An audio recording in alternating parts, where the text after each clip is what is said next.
Getting pierced during COVID-19. Things you should look for, things you should consider before you get pierced from your piercer, and etc. Coming up next on Body Piercing Basics, episode number 69. So stick around.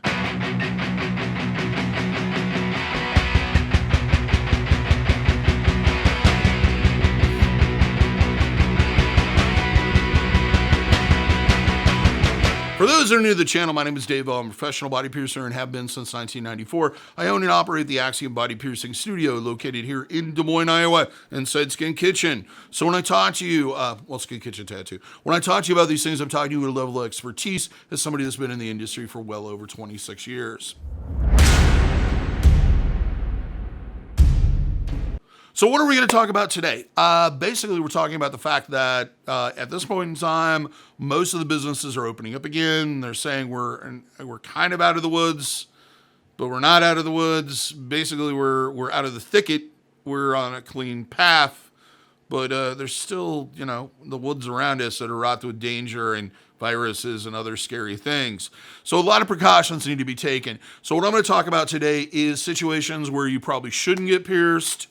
And if you are going to get pierced, the policies that you should look for and what you should expect from your piercer. And this would work for tattooing too. Just a little bit of background. We opened up on Saturday, May 16th. And have been open for about 3 days. I've gone through this whole policy at this point in time. So I kind of have an idea of how this is working and how things are going. And I thought it'd be a good time to just share that with other people. Maybe you're a business that's thinking about reopening and some of the things that we've done. First off, let's cover who shouldn't be going out and getting a piercing. The first one being, of course, if you're showing any of the signs of COVID-19, which include cough, shortness of breath, fever, muscle pains, loss of taste and smell, and chills. If you're showing any of those signs, you shouldn't go anywhere. You should stay home, settle in, binge watch something, and stay away from other people for 14 days. The next one would be is if you've been in contact with anybody showing those symptoms. You should be staying out of the general public for a minimum of 14 days to let that virus run its course, either one way or another. So if you've been around anybody in the last 2 weeks that has it, please do not come in to get pierced. The other thing are people that have pre-existing medical condition or at higher risk for contracting COVID-19. I'm sure we've all heard this before, but let's go through it again. Those with chronic lung disease or mild to severe asthma should stay home and avoid contact with other people and not get pierced. Those with serious heart conditions, also those that are severely obese with a BMI that exceeds 40, those with diabetes, those with chronic kidney disease, especially if you're on dialysis, and people with liver disease.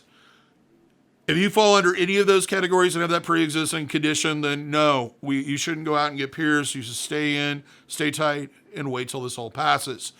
Also, if you're over the age of 65, you are at a higher risk of contacting this. And even though these studios are taking all these precautions and etc., you are more prone to catch it than someone that's younger. So please stay home, please stay safe, and please stay away from other people. Now let's talk about what studios should be doing at this point in time. The first thing and foremost is they should have clear policies set out in writing and easily available to the general public. We have published ours on Facebook. We did a video about it. It's on all of our websites of exactly how we're accepting things at this point in time. These policies should focus on limiting the amount of contact that the staff and clientele have with other people. And this will include doing things like, for example, with us, we're only doing things by appointment only.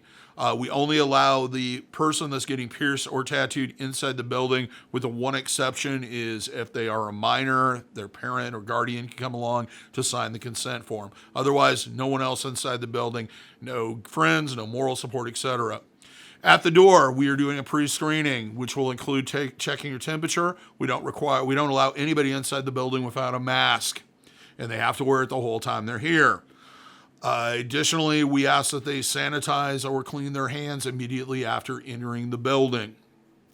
One thing I'm doing differently than I did in the past is trying to limit the amount of time that I have with my clients. Anybody who's been pierced by me knows I love to talk. I love to explain things. I love to educate people. So right now I'm limiting just to our initial consultation, very brief, and then the actual piercing, and then I'm giving you a pamphlet and asking you to watch the video that I already posted on here with aftercare instructions, opposed to sitting down and going through all that, which usually takes anywhere from 5, sometimes up to 15 minutes. Instead of that, watch the video. It's very detailed, and then get a hold of us if you have any questions or problems. The things that we're doing additionally is when we pierce a tattoo, we're wearing masks when we're interacting with the clients, and wearing a face shield when we're actually performing the piercing or tattoo.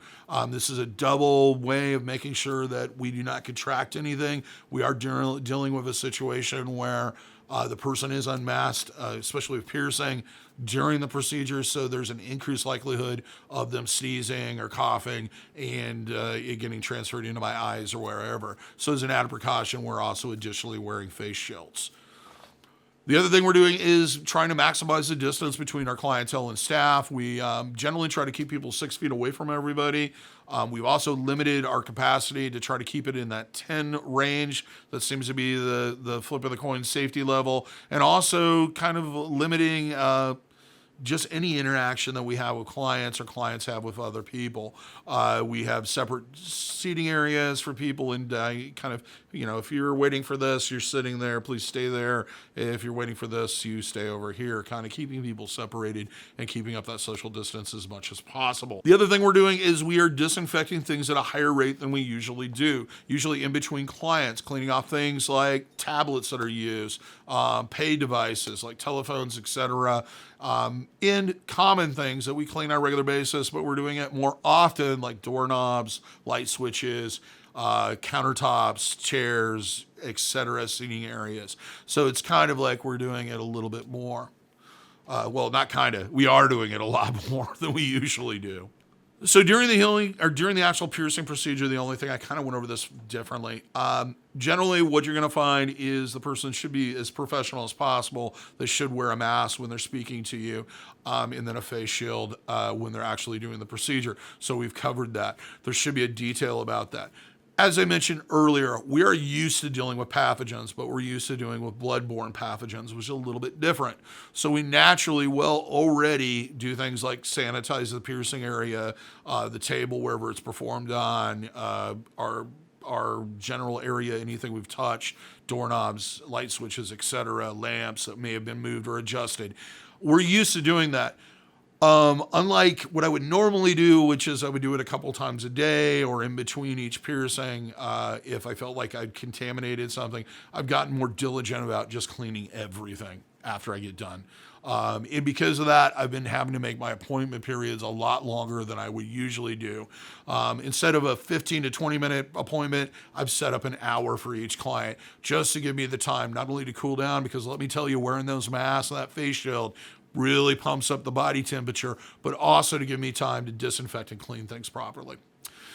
So that's all I have to say about this. I have some things that hopefully you can think about, hopefully making me feel either a little bit more safer about your choice in getting piercings during this, or maybe hold off until afterwards. There's nothing that says that you have to immediately run out and get pierced.